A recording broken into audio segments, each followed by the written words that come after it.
Bimaya Kaniko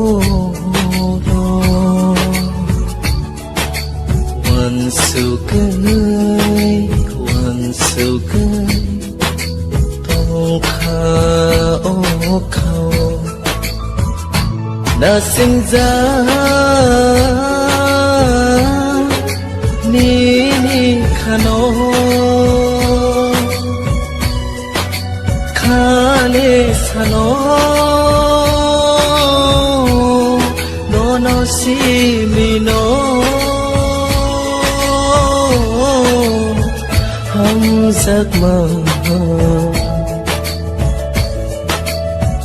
हम giấc mơ ôi là nương nô anh